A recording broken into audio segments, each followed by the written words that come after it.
ketika sakit penyakit datang, ketika masalah-masalah datang, ketika banyak hal dalam hidup ini membuat saya mau menyerah Romo, apa yang harus saya lakukan? Mari kita belajar bagaimana Tuhan Yesus mendidik Petrus, Yakobus, dan Yohanes. Salam damai sejahtera saudara-saudara yang terkasih pencinta firman Tuhan. Berjumpa kembali dengan Bible Learning with Father Joseph. Saudara-saudara, bagaimana kabar Anda hari ini? Saya berdoa, saya berharap semoga kehidupan Anda, rezeki Anda, pekerjaan Anda, kesehatan Anda, keluarga Anda masing-masing diberkati, dikuatkan, dan dilindungi oleh kuasa kasih Allah dalam nama Bapa dan Putera dan Roh Kudus. Amin. Saudara-saudaraku yang terkasih, apakah Anda siap di video ini untuk bolak-balik Alkitab Anda, bolak-balik kitab suci Anda? Karena saya akan membongkar sebuah misteri yang sangat penting, sangat menarik, sangat luar biasa tentang hidup Yesus Tuhan kita. Maka selagi ada waktu, silakan Anda ambil kitab suci Anda. Mungkin ada di lemari, ada di rak buku, ada di kardus mana nggak tahu, yang sudah berdebu, jarang dibuka. Karena apa? Yang mau saya bahas ini menarik luar biasa. Bayangkan di depan saya ada dua jenis kitab suci. Yang pertama yang kecil, yang kedua yang besar. Untuk membantu saya untuk bolak-balik. Saudara-saudaraku yang terkasih, jadi ceritanya begini. Di semester ini saya mengajar Injil Sinoptik. Kemarin saya memberikan kesempatan kepada beberapa mahasiswa untuk mempresentasikan hasil pengolahan mereka terhadap teks kitab suci. Lalu mereka memilih Injil Matius, kisah sengsara. Nah, di situ saya melihat presentasi mereka, wah luar biasa nih, memberi inspirasi buat saya.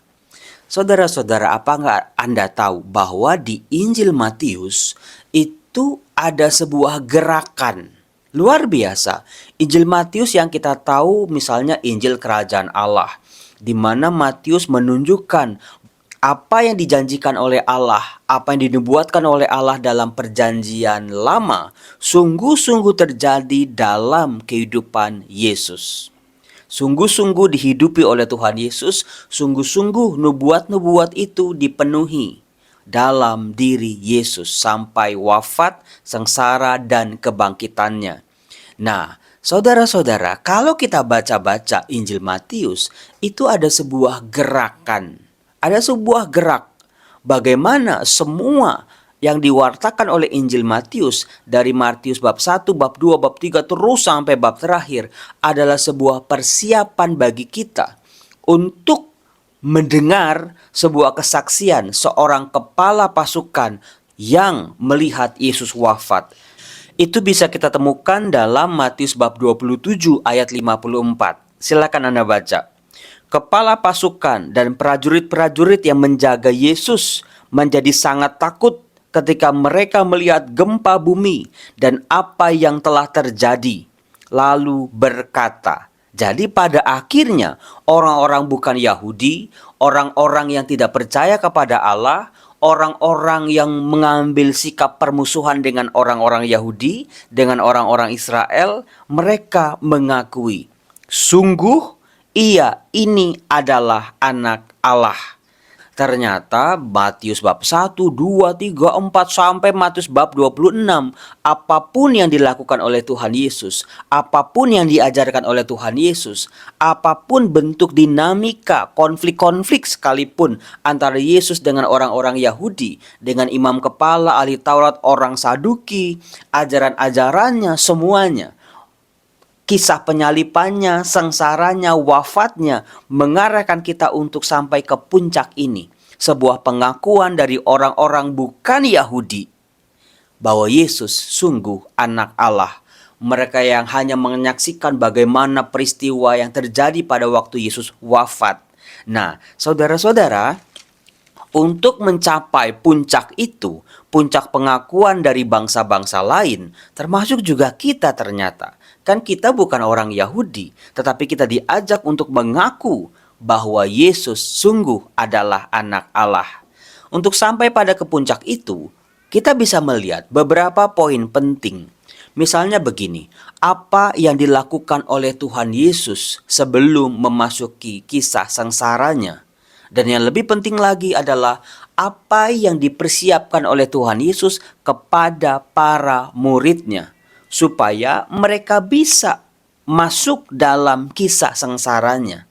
Apa yang dipesankan oleh Tuhan Yesus juga kepada kita, supaya ketika penderitaan datang dalam hidup kita, kita tidak menjadi lembek, kita tidak menjadi mundur, kita tidak menjadi patah arang, menyerah, kalah.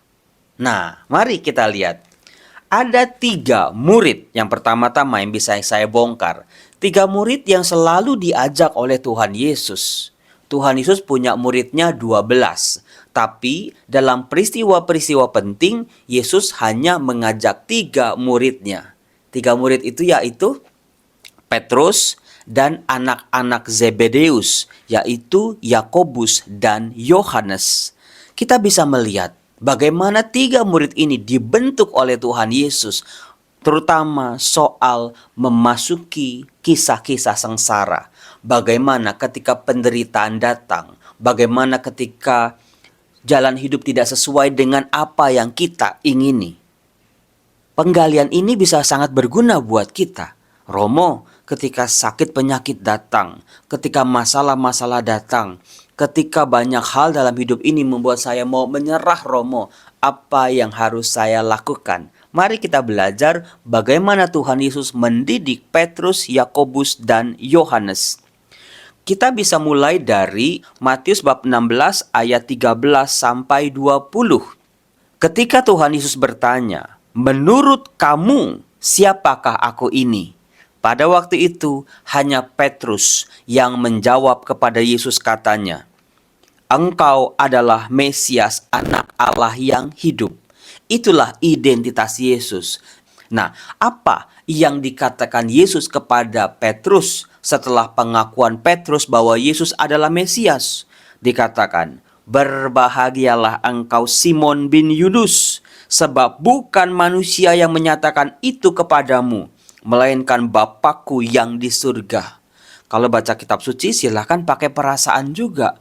Kalau kita menjadi Petrus saat itu, Yesus mengucapkan seperti itu, hati kita berbunga-bunga, kita bangga luar biasa.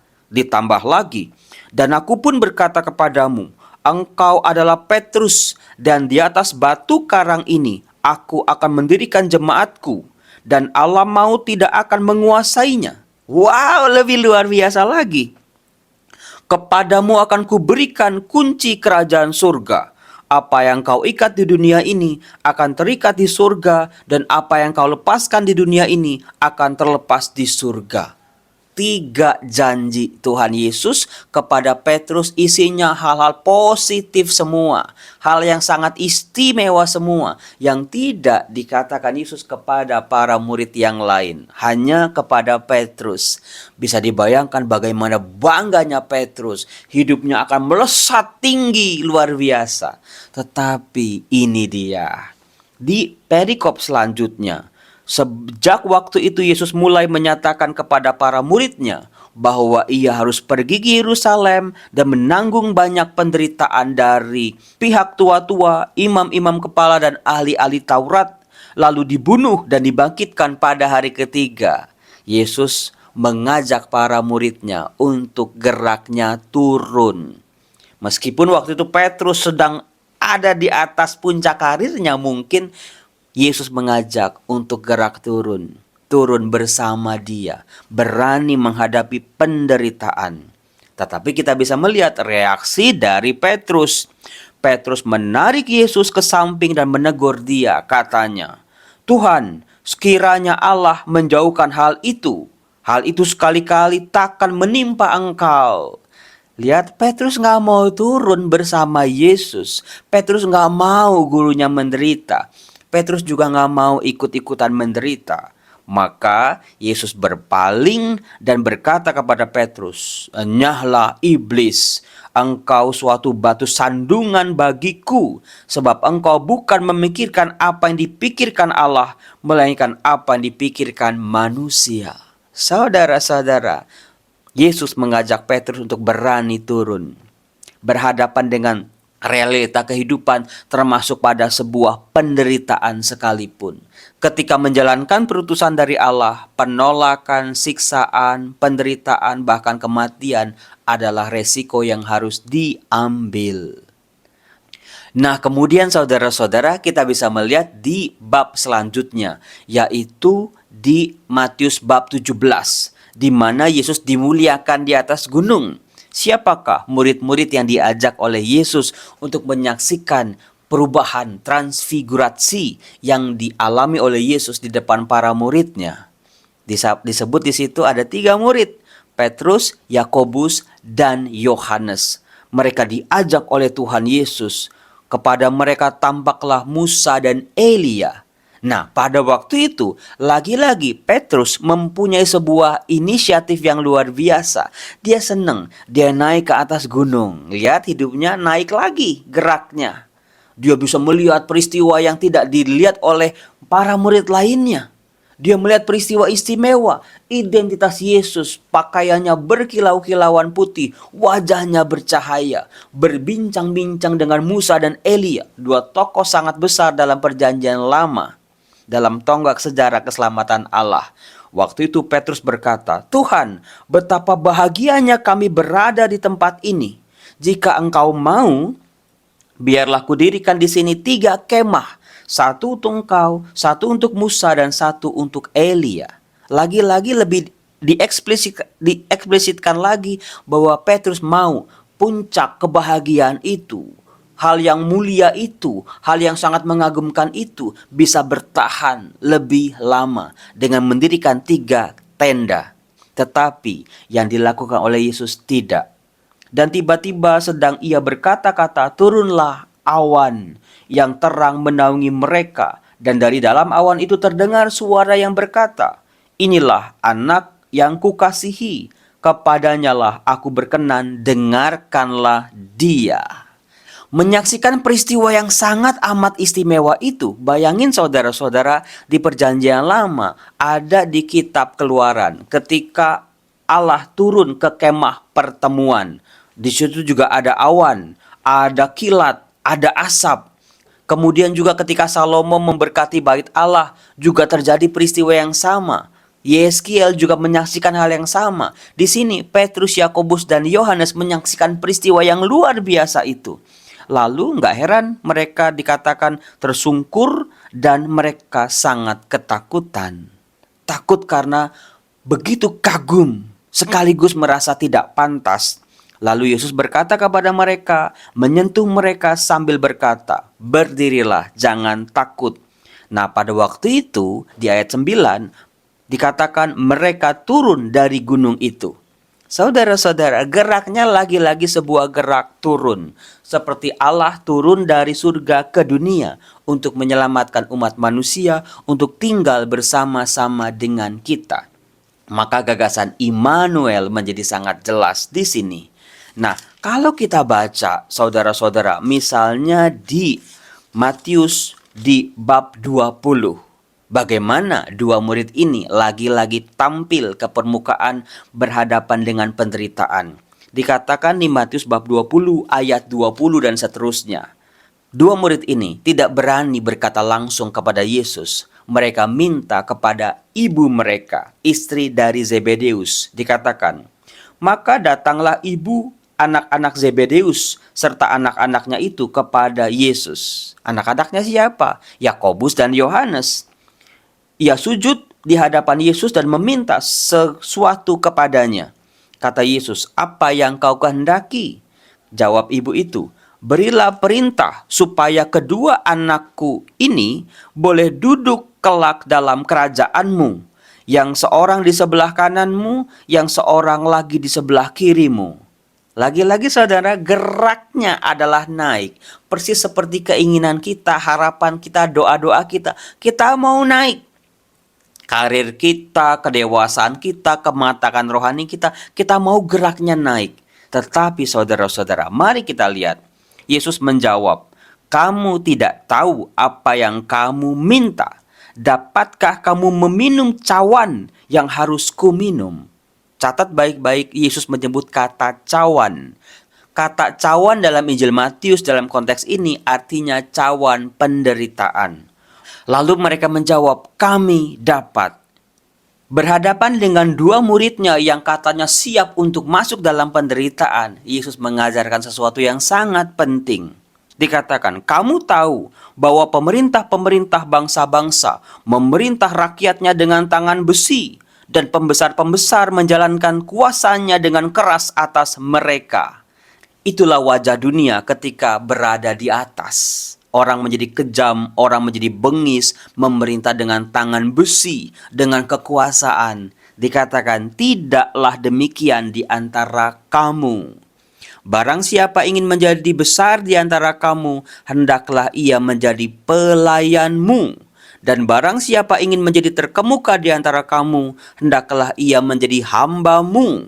Sama seperti anak manusia, datang bukan untuk dilayani, melainkan untuk melayani, untuk memberikan nyawanya menjadi tebusan bagi banyak orang. Geraknya turun ke bawah. Geraknya adalah berani mengambil resiko dalam menyelamatkan umat manusia. Berani kotor, berani capek, berani lelah, berani terluka. Bukannya untuk mencari luka, tetapi ketika luka itu datang, kita berani. Kita tidak menolaknya, kita jalani sebagai bagian dari rencana Allah buat kita dalam menyelamatkan umat manusia. Itu cara membacanya, saudara-saudara. Penderitaan bukan sesuatu yang harus ditolak, tapi bukan juga untuk dicari-cari. Tetapi dalam karya penyelamatan ketika ada penderitaan, itu adalah bagian dari pendewasaan kita. Itu cara membacanya. Nah, kemudian saudara-saudara, lagi-lagi 3 murid ini yang sudah dididik oleh Tuhan Yesus untuk berani turun, tidak melulu berada di atas, betah di atas, bahkan tidak mau turun. 3 murid itu tampil di Matius bab 26 di Taman Getsemani. Lagi-lagi 3 murid itu tampil. Dikatakan, maka sampailah Yesus bersama-sama murid-muridnya ke sebuah tempat yang bernama Getsemani. Taman Getsemani itu tidak jauh dari kota Yerusalem, hanya mungkin tidak sampai 100 meter dari tembok Yerusalem. Lalu ia berkata kepada murid-muridnya, duduklah di sini, sementara aku pergi ke sana untuk berdoa. Saudara-saudara, doa di Taman Getsemani yang dilakukan oleh Yesus adalah sebuah pergulatan batinnya, di mana Yesus mengosongkan dirinya, masuk dalam penderitaannya. Karena setelah peristiwa Taman Getsemani, dimulailah kisah penderitaan Yesus, kisah sengsara Yesus Kristus. Nah, dikatakan Yesus membawa Petrus dan kedua anak-anak Zebedeus sertanya. Siapa dia? Siapa lagi kalau bukan Yakobus dan Yohanes. Maka mulailah ia merasa sedih dan gentar. Lalu katanya kepada mereka, hatiku sangat sedih, seperti mau mati rasanya. Tinggallah di sini dan berjaga-jaga dengan aku. Maka Yesus maju sedikit, lalu sujud dan berdoa, katanya, ya Bapa, jikalau sekiranya mungkin, biarlah cawan ini lalu daripadaku. Tetapi janganlah seperti yang ku kehendaki, melainkan seperti yang Engkau kehendaki. Lagi-lagi kata cawan muncul di sini, saudara-saudara. Anda bisa lihatlah reaksi para murid, kedua anak Zebedeus yang katanya kami siap meminumnya. Tetapi ketika diajak ke Taman Getsemani untuk berdoa bersama-sama Yesus, dikatakan setelah Yesus kembali kepada murid-muridnya dan mendapati mereka sedang tidur. Mereka tidak berdaya, mereka sedemikian lemah, tidak berani masuk pada penderitaan, tidak berani menghadapi penderitaan ketika datang ke dalam kehidupan mereka. Dan ia berkata kepada Petrus, tidakkah kamu sanggup berjaga-jaga 1 jam dengan aku? Berjaga-jagalah dan berdoalah, supaya kamu jangan jatuh ke dalam pencobaan. Pencobaan yang bagaimana? Pencobaan yang lari dari penderitaan ketika penderitaan datang. Iman kita menjadi lemah dan hancur ketika sakit, penyakit, kebangkrutan, masalah demi masalah datang menghampiri kita sebagai murid-murid Kristus. Saudara-saudaraku yang terkasih, hadapi penderitaan sejauh kita membela kebenaran, hidup dalam kebenaran. Lalu dikatakan Yesus pergi untuk kedua kalinya dan berdoa doa yang sama. Kata Yesus, "Ya Bapakku, jikalau cawan ini tidak mungkin lalu, kecuali apabila aku meminumnya, jadilah kehendak-Mu." Lihat saudara-saudara, nanti ketika Yesus kembali, ia mendapati para muridnya juga sedang tidur. Sebab mata mereka sudah berat. Lalu Yesus membiarkan mereka di situ, lalu pergi dan berdoa untuk ketiga kalinya dan mengucapkan doa yang sama. "Ya Bapa, jikalau cawan ini boleh berlalu, tetapi kehendak-Mu yang terjadi, bukan kehendakku." Bayangin, 3 kali Yesus berdoa, bergulat betul-betul. Akhirnya Yesus mengosongkan dirinya, menerima kehendak Bapanya. Wajah Yesus adalah wajah yang harus ada dalam kehidupan kita. Penderitaan Yesus, pergulatan Yesus juga adalah menguatkan pergulatan kita. Pada akhirnya di ujung dari pergulatan itu adalah sebuah bentuk penyerahan diri. Kita berserah pada Allah, "Terjadilah padaku menurut kehendak-Mu, meskipun aku harus pikul salib di dunia ini." Nah, saudara-saudara, di atas salib itulah cawan penderitaan Yesus yang diungkapkan dalam Matius bab 27 ayat 48. "Dan segeralah seorang dari mereka yang mengambil bunga karang, mencelupkannya ke dalam anggur asam, lalu mencucukkannya pada sebatang buluh dan memberi Yesus minum." Itulah cawan yang harus diminum oleh Yesus. Itulah penderitaan yang Dia terima untuk menebus dosa-dosa umat manusia. Saudara-saudaraku yang terkasih, semoga dengan video ini kita yang sedang dalam penderitaan karena kita benar, karena kita setia, karena kita jujur, karena kita bertekad di jalan Tuhan, tapi harus menghadapi lika-liku dunia ini, kita harus bergulat. Dengan video ini, pergulatan kita jadi punya makna. Seperti yang dilakukan oleh Tuhan Yesus, berani turun dan tidak kalah dengan penderitaan itu. Karena ujungnya adalah sebuah kebangkitan. Seperti orang-orang yang bersaksi, "Sungguh inilah anak Allah yang menebus kita." Yesus Kristus yang tidak menghendaki kita menderita selama-lamanya. Tapi dalam penderitaan itu kita memperoleh kuasa kebangkitan. Salam damai sejahtera, Tuhan Yesus memberkati saudara. Salam.